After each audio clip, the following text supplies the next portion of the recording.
We don't snatch purses, we snatch bass players. What's going on, everyone? Welcome to the Dr. Funk live podcast. Thank you guys so much for subscribing on YouTube and Spotify and checking us out on Facebook Live as well as Apple Music. Today we have an amazing guest. It's going to be Tal Wilkenfield. We're going to be talking with her in her introductions. You guys should already know her. If not, that's on you, but we're going to give you an introduction. What's going on, Tanya? What's going on, Canada, Germany, already in the house? And it's late night over there. Appreciate you guys. Tal has worked with Prince, as some of you guys know from the latest project of Welcome to America, but she's worked with Jeff Beck, Herbie Hancock, a slew of legends that were honored to work with her. So you got to look at it that way. What's going on, Kimberly, Veronica? Great to see you guys, and as well as Tal's fans are joining us as well, which she's got a lot of, and I appreciate it. And just that people are hip to great musicians like her. I saw her maybe around 9 or 10 years ago at the Key Club, which is defunct in LA, at a bass event, and she blew me away. And that night, you had Larry Graham playing. I think he was getting a Legend Award. You had Victor Wooten, Verdine White, but my attention was on Tal. And there is footage from that night because Prince's people were there recording a documentary for Larry. So that should be very, very interesting on that front, that there's other stuff in the vault, not just tracks that she's on. I've been so looking forward to having her on for a long time. A lot of you guys didn't know about stuff, so I wanted to wait until after this project came out to have her on, instead of like when I really wanted her on, which was a few years ago. So I just really, really love talented musicians, and she is so freaking amazing. And I don't want to waste any more time. Ladies and gentlemen, the one, the only, Tal Wilkenfield. What's up? How are you? I'm good. Thank you so much for coming on. I really, really appreciate it. And I have been trying and wanting you on for a long time. Yeah, it's been a minute that we've been aware of each other. Yes. And here it is. I'm just going to go with stuff, and we're going to get to everything that you've done, which is a lot, and how you did things. But for the Prince fans, here it was, as I believe in 2010, he drops a track called Hot Summer. And no one knows, because it's just like when he'd send me photos, he didn't tell me who the players were on the album. So here it is, that track comes out, and no one is exactly knowing it's you because it's not put out on the post. Am I right about that? I mean, I wasn't paying any attention as to what was happening publicly, so I don't know. But you were just like, hey, the track is out. Awesome. Well, it wasn't really like out. I think he put it on like a radio show once, and that was it. It wasn't like an official release. So with the Prince fans, they were probably grabbing it and sharing it and putting it on their pages. Okay. Although I didn't know if like anyone had heard it or like what happened. Yeah, it was very much commented on my site the day that it came out. But again, like, we didn't know the players. And then that's the track that first comes out that you did. I don't think it's the first track that you recorded with him, though, right? No. I mean, we kind of recorded most of the stuff in one fell swoop. So I don't remember the exact order. But we recorded before Chris Coleman came into the picture. Like, we did some stuff with John Blackwell in 2009. So craziness. Yeah. Two very talented drummers. John, we miss you, buddy. Chris, I saw your Instagram live with him, so that was quite impressive. And then the story that you were sharing about Hot Summer, like, how did that come to be on those things? And then how he wanted you to play, or that little hand clap thing? What was the story behind that? It was more like he never really told me what to play, but for some reason, like, he had these certain specific things that he wanted Chris to do. Although he was pretty open with Chris too. Like, he kind of let us both do our thing. But on Hot Summer, he just sung this bongo part to Chris, and he's like, I want you to play this with drumsticks, like, and I started laughing. It was kind of like a bit of a joke, like a musical joke, because it's so like happy, like. Now you know, every time that song's gonna come on, I'm gonna hear that part. I'm gonna think of you doing that and for him to explain it to Chris. Oh my God, that's so funny. It actually makes the song even more enjoyable. Like, it's just one of those. It's a cheery song. It's like, no doubt, like you can't help but like smile and laugh when that song plays. Right. Bongos with Six. And by the way, I didn't mention this earlier. If you want to see everyone's comments yourself, Tal, on Facebook and YouTube, there's a comments thing to your right. At least it should show. Although mirrored, maybe it's showing to your left. But it's all the way above it to it. If not, I'm going to throw Hugh Hefner. What's up, Hugh Hefner? See? There you go. Is it Hugh Hefner? We will never know. Yeah. I told him we were on musician time. He's like, hurry up. Tal's amazing. I can't wait to see her. So he was like, you and me both, my man. Oh, this is a pretty cool app. Like, it's showing like if it's coming from Facebook or YouTube. Yeah. We're like everywhere. And of course, like people will see the comments and they're watching the show on the playback. They're like interacting with the other comments. So I'll get notifications on it. I'll be like laughing. But yeah. And then not only that, so you have Hot Summer come out. Then a few years later on Third Eye Tunes and through YouTube, they put out same page, different book, but the same thing that not a lot. I didn't even know. I only heard about this a couple days ago. Right? So. Yeah. Like it was put out in 2013. And we, in 2011, during the forum run, they did an instrumental of it out the Foundation Room at the House of Blues. Like, so they performed that live? Yeah. That was the first time. And then he started adding it to his set list in 2013 with the band he had at that time. But still, it's just like to know that these things are going on and now see the credits of it, you know, and look, a lot of the times, and what I love about this album, and especially with your bass playing, is a lot of times what Prince does, especially with the bass, is he puts it underneath the mix. And yours is so clear and so vibrant on it that we can hear you playing. I'm sure a lot of bass players are like, man, he put me so low in the mix, but yours is higher. I'm not sure if you're aware of that, but I'm sure there's a lot of bass players like, dang it. But I love your bass playing on this album. Thank you. It's so amazing. And so like you're feeling that thump and everything else going on. I mean, he mixed his own bass loud in the mix. Right? He'll do that and then he'll put down other stuff. So... you know, Brazil in the house, seeing some of these comments. I mean, like it's a pretty stripped down record, so yeah, you know, it's hard to put something low in the mix when there's so little there. You know, we recorded it as a trio, and so like basically me on bass, him on guitar, and Chris on drums. Like he wasn't singing or anything. So I'm sure that got stuck in his head when it came time to mix, and it's like, well, these are the fundamentals of the record. Right. And also, like when he pitched this idea to me, like he basically said like he wants to make a trio with me, and like he was referencing, you know, Hendrix, and he also the reason he called me in the first place in 2008 was because he was saying that him and Larry Graham were watching these videos of me on YouTube with Jeff Beck. So he was watching that, which is, you know, primarily a guitar trio as well. And so it was that and Hendrix.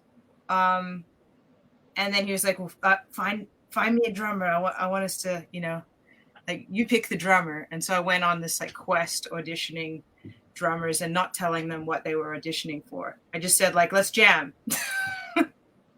That is so cool. Like when he first reached out to you, did you believe it was him? Because a lot of people are like, how did he reach out? Through YouTube or through through a manager at that time? No, that would be hilarious if he reached out on YouTube. I don't think I had a YouTube account.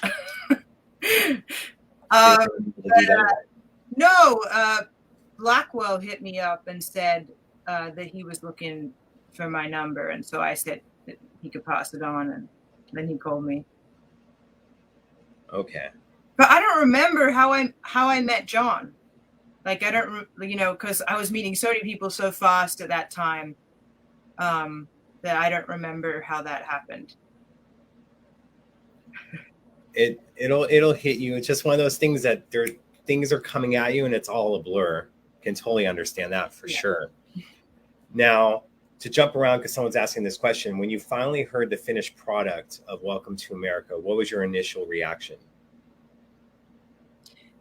Well, just so everyone knows, like, we heard the finished product in 2010, because once we recorded it all, he flew us out to have some listening parties. So there were like 2 listening parties, like 2 full trips dedicated to listening and appreciating the album and celebrating. So it was so close to the recording that it just felt natural. It wasn't like a surprise. I was amazed at his talent because I was hearing these lyrics for the first time and I was knocked out, and especially moved by the subject matters and the way that he was expressing himself about such important issues. And I was very vocal about how impressed I was and how moved I was by his lyrics. And he enjoyed, he was happy. Because I mean, our friendship started in 2008.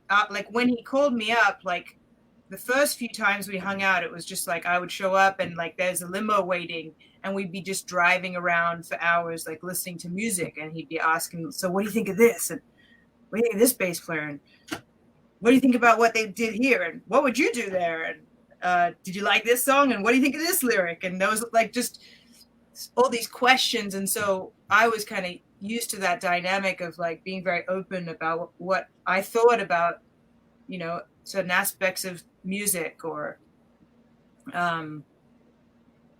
lyrics. So yeah, I was very vocal about it.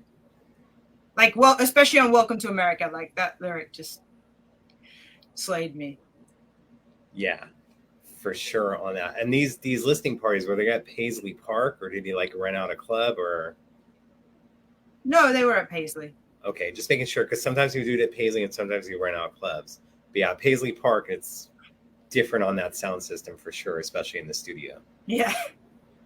For sure on that one. Now, for people who don't know your story, and I hope that you guys do your research on Tal, like, how did you want to become a bass player? I know the story, but for these other people that don't know, and for future musicians that are watching, that have an interest in it. I started as a guitar player, and I got into guitar because I was a very competitive long distance runner, and yet I didn't really train much. But I did this really long, it's a 14-kilometer race in Sydney, Australia, and it's called the City to Surf. And I was like, I had my mind set on beating this one girl that was like the best out of all the schools. And so I didn't like stretch and warm up or anything. And I ran this race and I beat her. And I was so excited that I totally forgot to like warm down.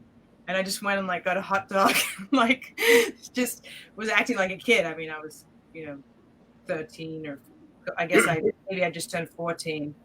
And then I hurt my back, like as a result, I think because like everything just like cramped up afterwards. And then, so I couldn't like really run for a while, like a few weeks, which is a while for a kid, I guess. And then I was just walking past this classroom and there was a guitar hanging on the wall. And something told me that I needed to pick it up. I don't know why.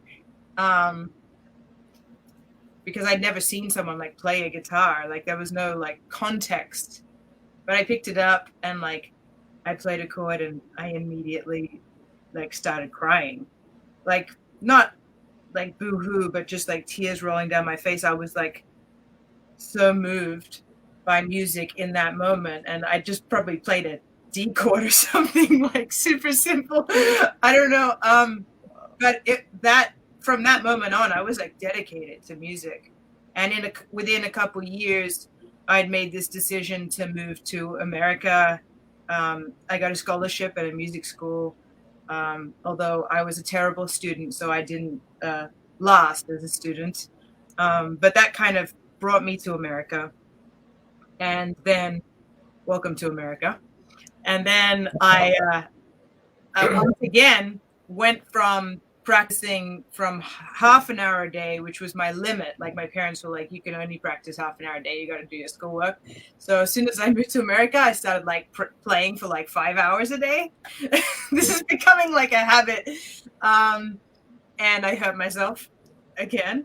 Oh no. And so then I had to take a break, and it was like, okay, when I come back to music, I'm going to be a bass player. Like, because people had been like seeing me like play bass lines on guitar, and like I was into like groove stuff. I wasn't like super, like I was a soloist because I loved improvising already, but I just loved grooving, and I love the drums, and I love the bass, and like it's like, okay, I definitely need to play bass. I'm a bass player. And I still play guitar because I still write songs on guitar, and I sing, and I play little keyboards, and I love playing drums. So I kind of play all the instruments, but bass became my focus.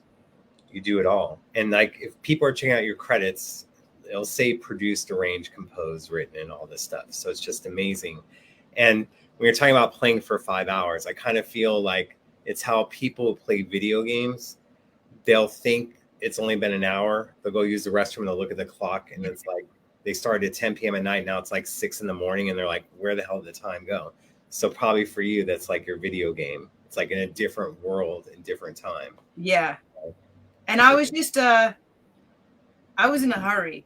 Like, I was just like, I got no time to waste. I just want to I want to study. Right. Now, how does some comments just like pop up? Do you like, I'm doing that. This is so cool. I'm learning. So, and then someone like, I'm going to get to that question, but I want to ask this first. Well, I'm just going to go into it just so that it's going to be interactive. Keely's asking, who are some of your biggest bass influences? Well, my biggest bass influences are actually musicians that don't play bass. Because I always wanted to expand my vocabulary, like past what, any particular bass player would play. Like I didn't want to sound like someone that was already doing what they were doing. I wanted to develop my own voice. Mm-hmm. And so I would purposefully like imitate a Wayne Shorter solo or Aretha Franklin vocal. And I would, try to do that on bass. So I guess I don't have a direct answer to that question because like all my favorite musicians across all instruments have influenced my bass playing. Mm-hmm. And is this like true? Like I read it, like Jeff Beck sought you out, right? After seeing you play or whatnot. Am I correct in that? No, that Prince and Herbie did okay. play with Jeff Beck. I auditioned for Jeff and sent him tapes of me playing with the Allman Brothers, which is like one of the first times I did on stage, and a solo record that I made in New York. Okay. So, yeah. Impressive on that still. And Cobra is asking, I'll put this up, what musician band influenced the riff on Hard to Be Alone?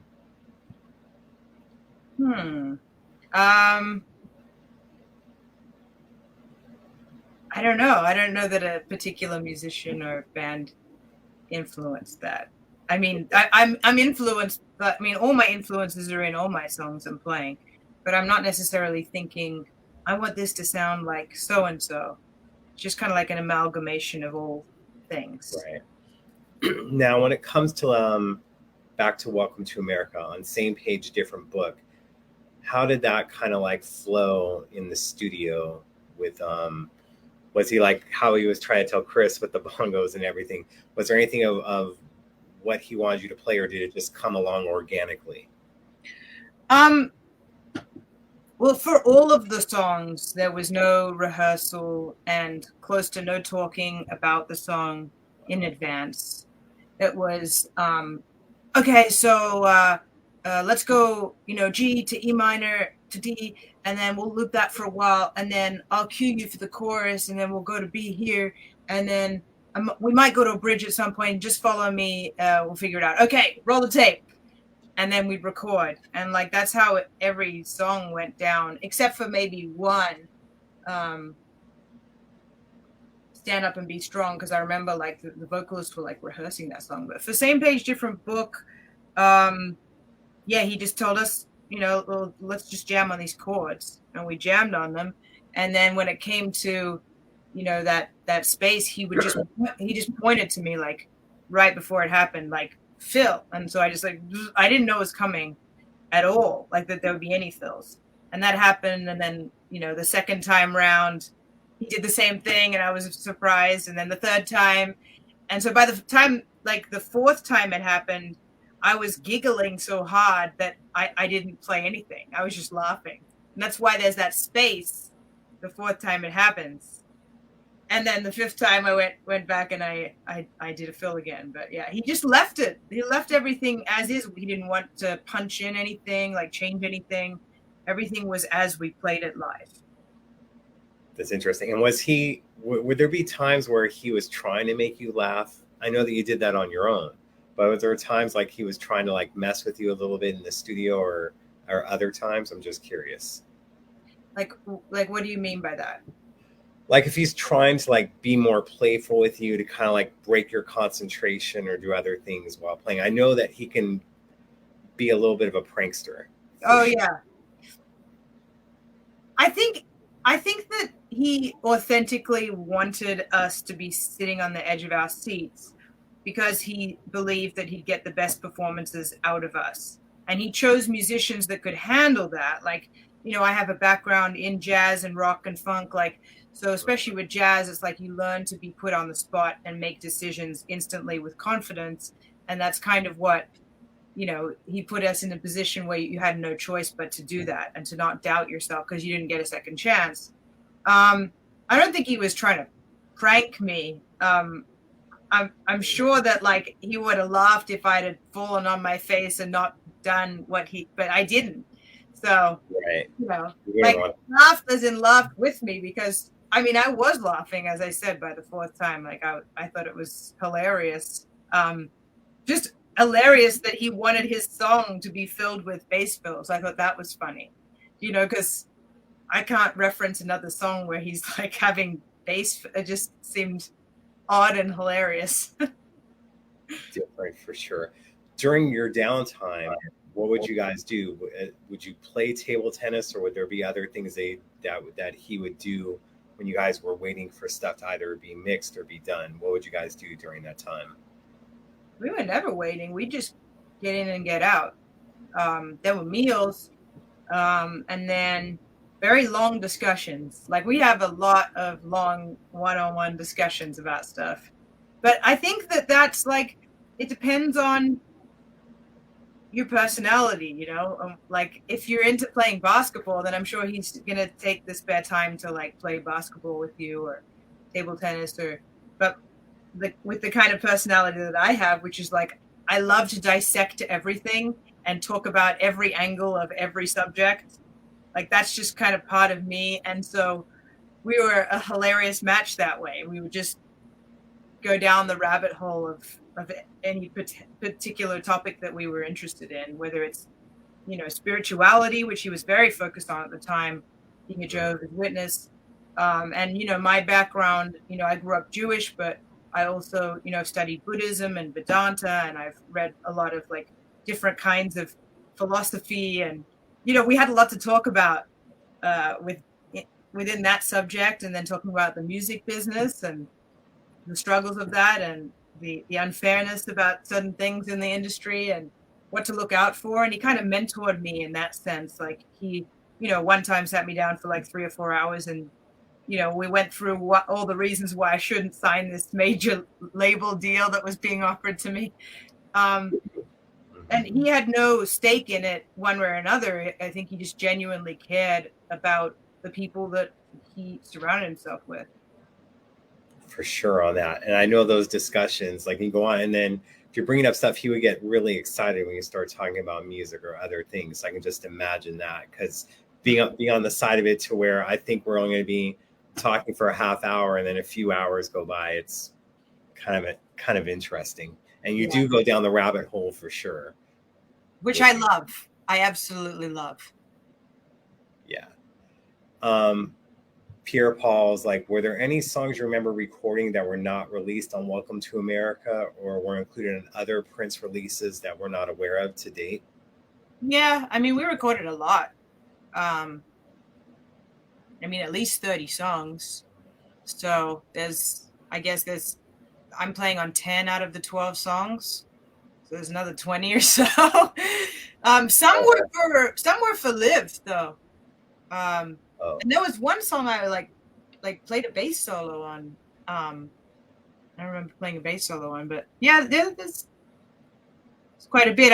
I remember the bass solo one because I just remember laughing once again, like, wow, he really is trying to feature me here. Like, this is so sweet, and unexpected, you know?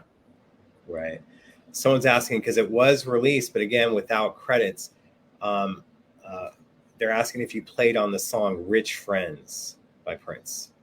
I don't know. I'll check it out. See, someone better hook her up with a link to that, but I'm not certain if that's her on that. He did not play when it came to warning people about those 360 deals. Yeah, that's for sure. He definitely wasn't a fan of the 360 deals. How different was, say, Jeff Beck and Herbie and Prince on how they worked with you and what they brought out of you? I'm sure, like, you brought so many different things to the table, being how talented you are, but how different were they in the different aspects? I'm just curious.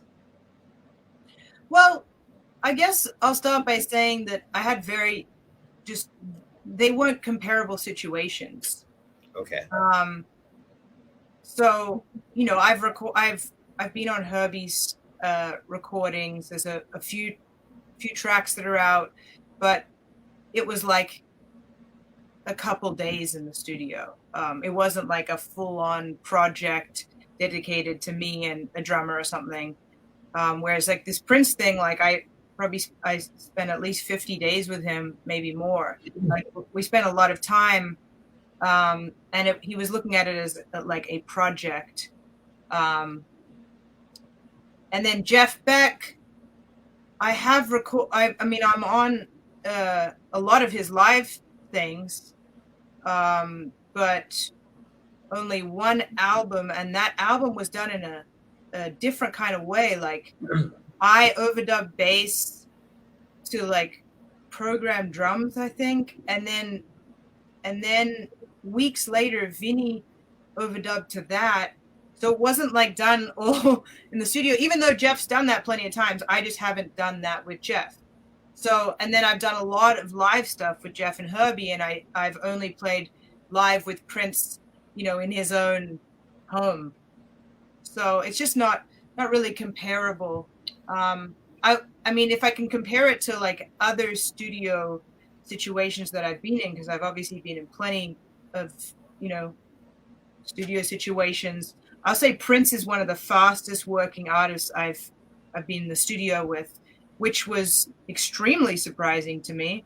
Given that you'd naturally assume that that's what a jazz musician would want. Like, okay, come on, let's just do a take, because, you know, they're limited with funds.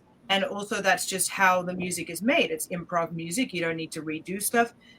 Typically you'd assume that like someone that's making, you know, vocal music, that's popular music, would spend as much time as they need to, you know, if they have the resources. And I see that over and over and over again in so many studio sessions where it's like, let's redo that. Let's just do this verse like 50 times in a row. And it's like, can we just cut the track, guys? Like, but people don't want to record that way anymore. I recorded my album Love Remains that way, and I recorded my first album that way. Like, let's all get in the studio and let's do takes. Like, and I love that because you get a real authentic take on the song. Like, you're reacting to a full song in real time. So, but yeah, I was pleasantly surprised. For sure. Yeah. And sometimes, you know, that would be the jazz side of him that would come out. It's so interesting that you mentioned that because he did have, you know, an extension of himself. He tried to do all these different types of music, but he did gravitate towards jazz and do these heavy projects. So it's just interesting that you even caught up on that and how, you know, even though he had money, he had his own studio, it's like he wants to do it quick. And I feel sometimes it's like, there's other ideas in there, and if he doesn't get it out, he's going to miss that idea if he takes too much time on one thing. Yeah, You know, it's very inspiring. just craziness. And Corey's asking, didn't you record a rendition of Fives with Guthrie Govan and Lee Rutner at one point? If I butcher their names, I apologize. Guthrie Govan and Lee Ridnour. Yes, I did. It's Thank online. You can find it wherever you listen to music. See? And I want to know this. Someone's asking, has Jeff driven you around in any of his awesome cars that he's built? Of course. Yeah, I mean, I basically like lived at his house for about, I would say like maybe 3 or 4 weeks, and his wife is like the greatest cook, and she'd like teach me how to make scones. And then Jeff would like drive me down to the corner store, and I mean, it was fun. It's like hanging with family. Right, for sure. And then I know that you said about Prince and limos. Did you drive around in his little black Cadillac listening to music or talking about stuff? Yeah. Okay. And he called out his car Miles Davis just because of how black it was. That's what he said. That's all I'm going to say on that. So no one try to come out for me for that. And of course, I'm sure there was. Jerry had this question. Was Prince disappointed when you told him you couldn't tour the album because you were already contracted? Well, I would be disappointed.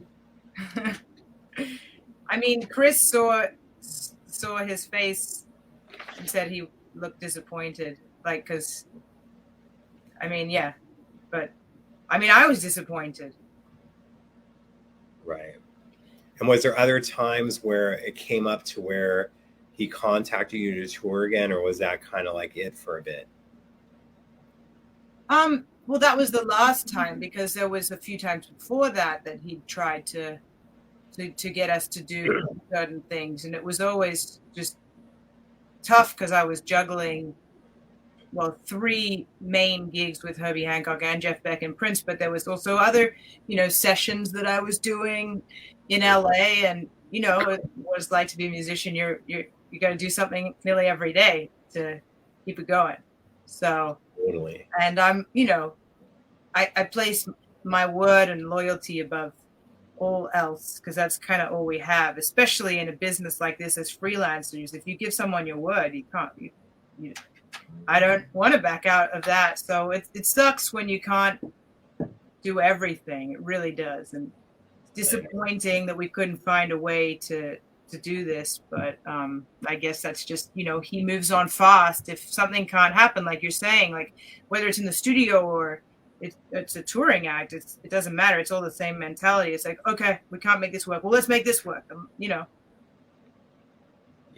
And I wish more people were like you in the industry. They're like that you give them your word and you do it. Sometimes you're doing things. Oh my God. I have had I had something like really heartbreaking happen where I got booked on like the biggest tour, like as an artist, I got booked on this really big tour, and I'd booked a bunch of musicians for this tour, and like a week before the tour, and everything was paid for, the hotels, the flights, and this person got a higher paying gig and bailed on me. And like, I could never imagine doing that to someone. Yeah, it happens a lot. That's why I'm saying, you saying that your word and all this stuff, it goes far with me, because I've just seen it so many times with people. I wish more people were like that. Yeah. For sure. This is an interesting question, although I don't want to make the assumption since you didn't tour with him, it didn't happen. But someone's asking, were any outfits created for you at Paisley? No. See, that's why I figured if you were touring, for sure you would have had like an entire wardrobe. That's another thing you may have missed out on that. So, and I'm sure someone put this in, I totally agree with it. I'm sure Prince respected you for keeping your previous commitment. He may have been disappointed, but at least it wasn't like the other person where you bailed on him. No, it was because after he asked me to tour, he still brought me back to like check out the album and have a listening party. And then I remember like going into this office area where he was sitting at his desk, and like this was unfortunately the last time I saw him, but he said, thank you so much. Like, I've been trying to get this sound out of me for so long, and thank you for helping to bring this out of me. Like, it was like the most gracious, sweet, respectful thing to say, especially since he knew that like we weren't touring anytime soon. And it was just, so he definitely was fine with it, you know? For sure. But of course it's something that like still haunts me, you know? Like, damn, like we had this project and like we made it from the ground floor up. Like it came from a phone call. Let's make a band. Let's make a trio. You find the drummer, and then like, and we didn't get to see it through. So this album coming out now is as close to closure and healing as I could get, honestly. And like the nice feedback from people also has helped, you know, because that was a big part of my life and nobody knew about it because I don't really talk about what I do unless it's like it's something that's coming out. I don't need to like go and guess what I did today. Like I keep everything like close until we're announcing it. So right. No one really knew I even worked with Prince. Like even the people closest to me were like, "Wait, you worked with Prince?" And I'm like, "Yeah." Like spent like 2 years with him. Yeah. Like I was keeping tabs on you, and I had a feeling it was like that you didn't want to discuss it until things were fully out. That's why it's like for years I'm like, man, I can't wait for that Tao stuff to get released because I can't wait to talk to her about it. But right, that's where it comes down to. I definitely was keeping tabs on you and other stuff, and then I'm just so glad to see the light of day and for you to get the accolades and other things that you deserve, as a musician, and of course working with him. And someone asked this, when was the last, and you don't need to discuss this if you don't want to, they're just like, when was the last time that you like spoke with him? Well, I mean, it was that lot when he thanked me. Cool. Yeah. Okay. Just making sure on that. And is there anyone that you haven't played with yet that you would love to play with? I'm sure there's a lot of people that would love to work with you, but is there anyone that's on your list? Bob Dylan and Paul Simon have always been on that list. Wow. They're some of my favorites. And then in terms of like artists now that are kind of just like, I really love Billie Eilish. I think she's great. And there's a lot of artists, but I would say like the people that have been like the longest on my bucket list is Bob Dylan and Paul Simon. That's pretty cool. Of course, for sure. Prince and Jeff Beck, two of the greatest guitarists, similarities, differences, working with them. You kind of discussed that a little bit. There was obviously differences between Jeff and Prince, although I'm sure they both respected each other tremendously. Well, that was what was funny, was like when I was working with Jeff, like he'd start playing Prince songs and like talking about how much he loved Prince. And then I'd have Prince, like, because I was working with them at the same time, then I'd Prince be like, I just love Jeff and I love watching you guys interact. Like they were like fanboying over each other. It was so cute. That is so funny to hear. And it's like the tremendous amount of respect. And a lot of people wouldn't see that, whether it was on Jeff's side or on Prince's side, but it's kind of cool to hear about that, Oh yeah, for sure. I saw this because you did Mark Marone's podcast. Tall is a big fan of stand-up comedy. Ask her about that, please. Stand-up comedy, for sure. Who doesn't love stand-up comedy? And who doesn't love to laugh? Yeah. Well, interestingly enough, it was Prince passing away that inspired me to, or led me to comedy, because he passed, and Leonard Cohen, who is a friend and mentor, passed, and Tom Petty, and quite a lot of people that I loved and had personal relationships with passed away very quickly, and it was just like an overflow of grief. um, and so one of my friends called me up, and he was like, Tal, I think you need to just go out and have a laugh. And I was like, no, I'm not going anywhere. I'm staying home. He's like, no, wait, come out. And so I went out to the Comedy Store on Sunset Boulevard, and that was the start of me discovering comedy. And I became friends with so many comedians, and they got me through that time, because I was just like, even playing music was really tough for me. And this is after, spending years like, with my spiritual practice. And there's a lot about, death, and it's not, you come to terms with death as a positive thing. You're just moving into so, and I still was like, this was the first time I was like, wow, like dealing with that in my life. And comedy got me through it. All my friends in the comedy scene. And now it's like, I can't imagine life without stand-up comedy and without my friends in the comedy world. They just are such an important part of my life, and an important part of the way that I now write lyrics. Like it definitely added another dimension to my songwriting and just my general view of life. Right. So many songs I've written wouldn't have been written without Jeffrey Ross just playing on that. But he can be an inspiration for so many different things. But he's so funny. And even when it comes to movies, and I love comedy, going to comedy clubs and other stuff, I gravitate towards comedy because you want something that's going to uplift you, something that's going to make you laugh. We already have so much ridiculousness going on of doom and gloom around us. You need to have those comedic, lighthearted moments that just make you laugh and make you feel good. Especially for me, because I am a very analytical, scientific kind of person. I've always been into like quantum physics and philosophy and this and that. Like, I love dissecting stuff. And, that was one of the, like I said, one of the reasons why Prince and I got along. But I didn't know at the time, but I needed something to balance me out. And that's what it was. That's what I needed. It's comedy. For sure. And I'm sure you and Prince were having great discussions on quantum physics and Big Bang Theory. Yeah.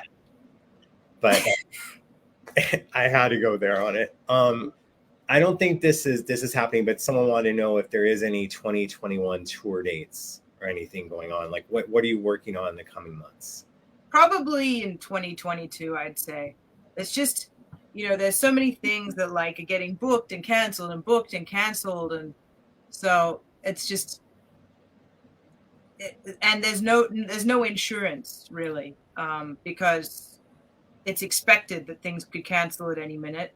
So it's a big financial gamble, especially for artists actually for all artists, it's a huge financial gamble. So I'm just focusing on creating and writing music. I've written a lot of music. So hopefully I'll start to release that next year and then tour.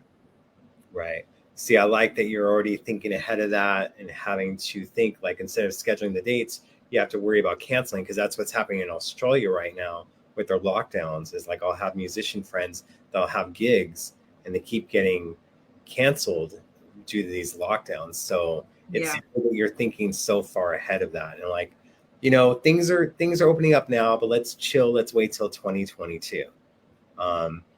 Someone's asking this. When Hit and Run Phase 2 came out in 2015, the 1,000 Light Years from Here vamp showed up at the end of the song Black Muse. Were you made aware of that? And did you hear it at the time?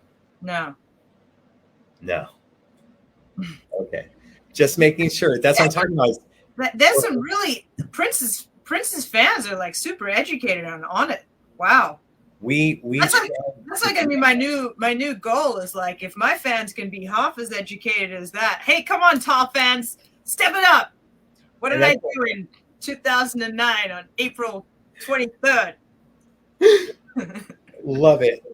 Because yeah, this is what I try to do is just what Prince did is I talk about other artists and other stuff because Prince didn't just want his fans listening to him. He wanted him to discover other people and other artists. So I continue to try to do that and want them to be expanded to where they know you, they know everyone. I will slam them on certain things in their head and they will not deal with some of the artists that I like. But I feel that you need to know just more than one particular artist. I love how enthusiastic they are and they'll be on top of it. It's amazing. That's a true fan, you know? Like I just posted something yesterday, like reposted something that Robert Glasper posted. It's like, it doesn't matter how many followers you have on Instagram or Facebook. It's like, how many people are going to show up to your gig and like drive through some like shitty storm and like be standing in the front row and like buy your merch and like really like tell you their favorite track. Like those are your fans, you know? Right. I was doing like a running gig in 2013, like talking about how certain artists had like 60 million followers. So I go, so when their album comes out next week, it's going to sell 60 million copies, right? That's exactly what you're saying. Is who are these people that are going to brave the storm that'll go to the show? There may be someone who follows you, but that doesn't mean that they're exactly going to support you and go to your gigs. So those I things do have some like really amazing fans like that do all of that. It is really touching to see. So I'm just kidding, guys. Of course, they have to know that. On that, Kim's asking, are Prince fans different than the fans of other artists? You kind of just touch base on that, just that they know this stuff. But do you see any different differences between, say, fans of yours and Prince's or Jeff's when it comes to you? I'd say, judging from Prince's fans, they kind of got like the Grateful Dead has like a fan base like that, where it's like they know every version of every, and there's like, you know, 100 versions of or more of each song. Like they know all of them and what year and where and who wasn't around and who had a cold and, you know, but not all artists have that. Like, I'm trying to think. Like I feel like the artists that I work with all have that in different ways. Like it just depends on what the artist brings out in that fan. But yeah, I'm lucky to have worked with artists that have, you know, fans that really pay attention. For sure on that. And of course you have your fans are like, can you please ask Tall if she plans to release a new LP prior to touring in 2022? Music? Yeah, I'm working on a lot of music. The thing that's hard to do is to, you know, to get everyone safely in one room together recording, which is how I prefer to record, you know, because, you know, there's all this varying information that's coming out on, you know, you don't really know. So I'm just, you know, I'm gathering all the songs, and then when the time is right, then I'll get everyone in a room and we'll probably like blast out 50 songs, literally. Right. Yeah. See, and varying information. That's why I only got my information from Jeffrey Ross. Yeah. That's the only way to go. You don't have to worry about it. That's a great source. And yes, and of course, speaking of someone, we have a mutual friend who worked on the Welcome to America box set, Matthew Bitton. Yeah. He did. Bitton, exactly. Yes. You know, yeah. I met him in the comedy world too. He's such a gem of a human. He's the one that first called me up, and he was like, he's on speakerphone. I was like, hey, what's up, man? Like, I thought he was like going to tell me about some like Dave Chappelle thing that was happening, like some hang, and he's like, hey, is this you? And then he starts playing Same Page, Different Book, and I'm like, yeah. And he's like, well, I got some news for you. See, so cool. Yeah. And everyone from Mr. Bitton to yourself, everyone who's involved with this project should be really, really happy about how things are going, and just the dedication that's been put into it and the appreciation, it seems that a lot of people are having, whether it's fans or critics alike, everyone seems to be blown away from this and taking a step back and digesting it all, which which is you have to do.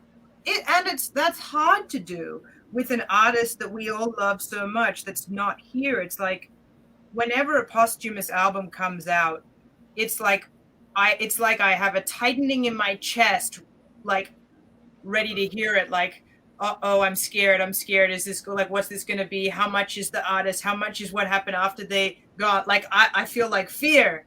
And it's like, I mean, I'm glad that the fans know that like Prince actually finished this when he was here in 2010. Like this wasn't like some aftermath thing that happened in recent years, you know, like that's big to know that, you know?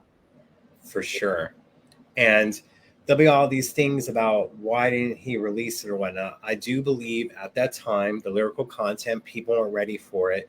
Things were a little bit happy and glorious. And then, of course, with you and Chris not being able to tour, that played into it as well.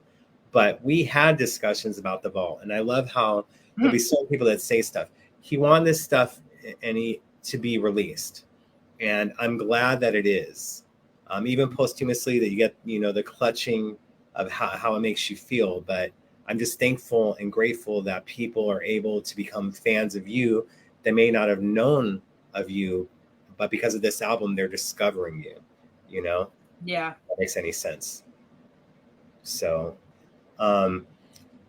someone's asking this, if the opportunity arose, would you consider an acting career in addition to your musical career? Like, because you have all this time on your hands. Time in my hands, not on my hands. There you go. See, you can, like, can we expect the acting career? Can we expect you to get on stage and maybe do a little bit some comedy, or is that just not a stage that you want to be on? It's not about want. It's about time, like you're saying. It's there's a lot to do and to still uncover within music, and just diving deeper and deeper and deeper into that craft. Like if I spread myself too thin, I don't want to be kind of like a jack of all trades, master of none. But you know, if there was some cameo that I was asked, like, you know, show up in this movie and do a song and say a few lines or something kind of simple, it's like, yeah, sure, like I can do that. You know, I've seen musicians do that, but like having a whole acting career, like, nah. Right. Someone's asking a question. I'll do it. Like, see where it is on the charts. To me, it debuting top 5, especially with him not being able to be here. It's not like you guys were able to go on Fallon or go on Colbert and perform it. I think that it's done really well, especially when you're seeing the artists that are in the top 5 right now, to Billy, to Olivia Rodrigo.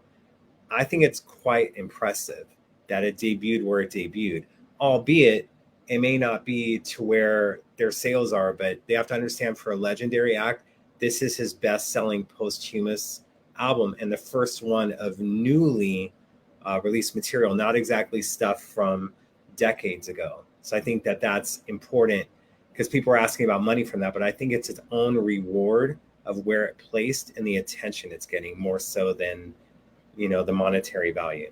Yeah. You know, and of course, anything, sometimes when it's being created, it's already right there. It's been done. You've had, how do I put it? The value is already there, but for other people to experience it and feel it, that's where it comes from, in my opinion, at least.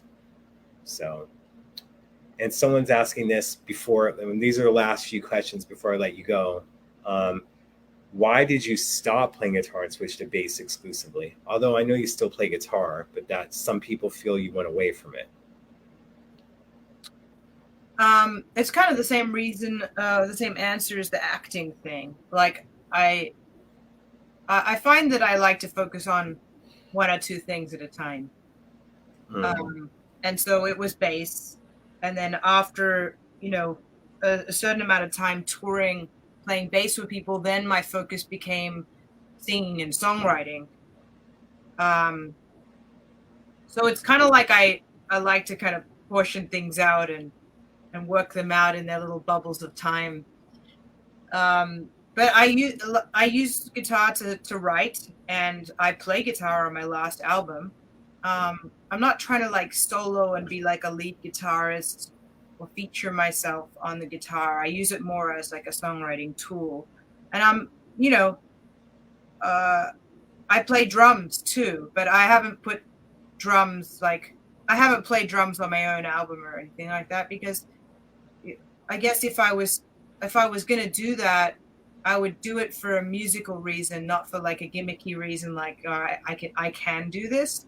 It would be like, this is the best, kind of flavor for this song is my drumming on, and that hasn't come up authentically for me yet, where I'm like, I want to, and part of that is because I like to record as a full group, to the point where, on my album Love Remains, it was recorded as a trio with Blake Mills on guitar and me on bass or acoustic guitar and voice, and then Jeremy Stacey on drums. And like on one song, that Blake was trying to find a guitar part, and he couldn't find something that fit for the song Love Remains. And so then I was like, why don't you just play bass on this song? And so it's Blake Mills playing bass on my song Love Remains. So it's like I wasn't even trying to feature myself as a bass player on my record. I was trying to like just do things like authentic representations of the song in real time and whatever works best for the song. And he played a great bass line for that song, and a very unique bass line, especially coming from his primary instrument as guitar. Not that he's limited to one instrument, he can kind of play anything. But I really liked his take on it. So, right. Thank you for that. And although I'm sure I'm going to butcher this name too, why is the Sadowski bass your choice to play often? You nailed that. You could be in a Roger Sadowski ad. Fair enough. How people call your people, or your people call my people? It was the only bass that I had for 5 years or something. So I played it on everything. It's on all the Jeff Beck stuff. It's on all the Prince stuff, on all the Herbie stuff. On basically everything I did was that bass until 2013. And that's when I started getting a few more instruments. I got my like 5-string with the high C. I had a 5-string with the low B. I got I found a P bass, which has become my primary axe pretty much, a harmony bass. So now I'm not like limiting myself to one instrument, but I actually enjoyed the challenge of being able to play everything on that one instrument. And it felt like, and still does, but especially at the time when I was playing it so often, like a living, breathing thing. And like every time I played the instrument, it started to sound better because I got so in tune with the intricacies of where everything was, and like just how to like finesse it to get the exact tone I wanted. The exact vibrato and this and that. And, every musician that I loved played that bass. Like Prince played that bass.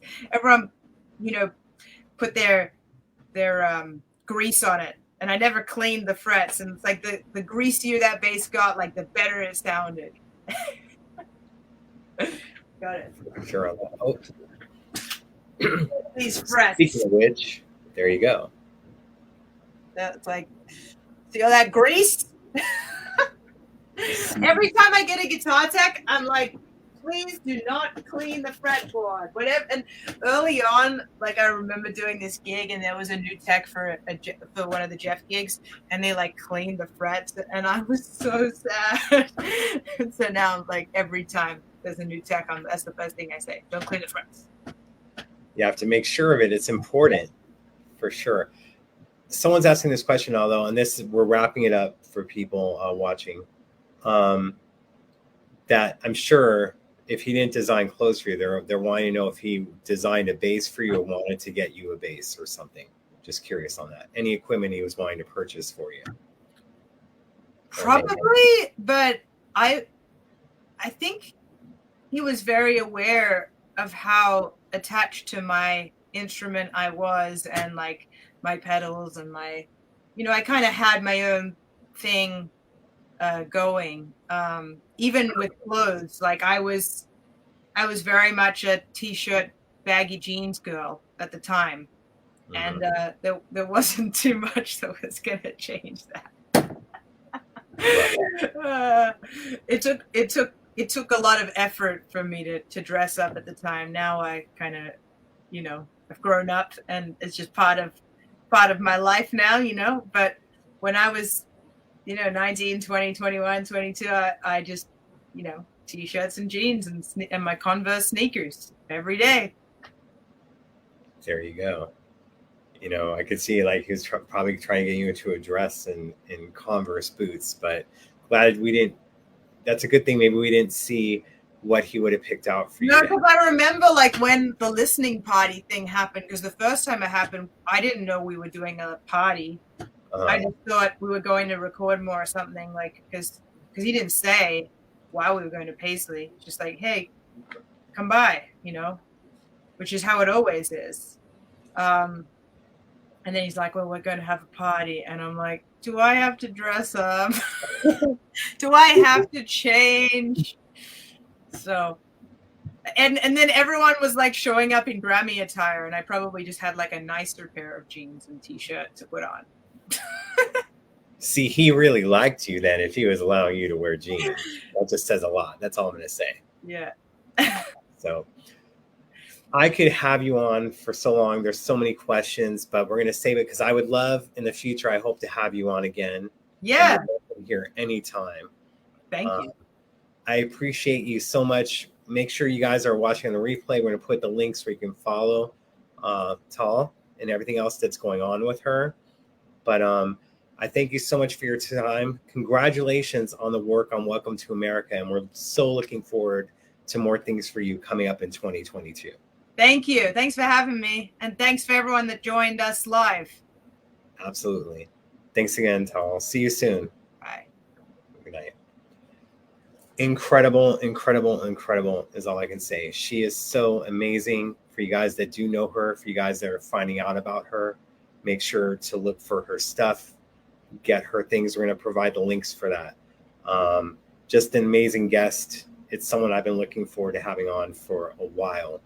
What we're going to do is I'm going to wrap this up. I will do a small after show for a little bit. We're going to wrap this up though. So check out the live, maybe about 15, 20 minutes. But again, thank you guys so much for tuning in live on YouTube and Facebook Live.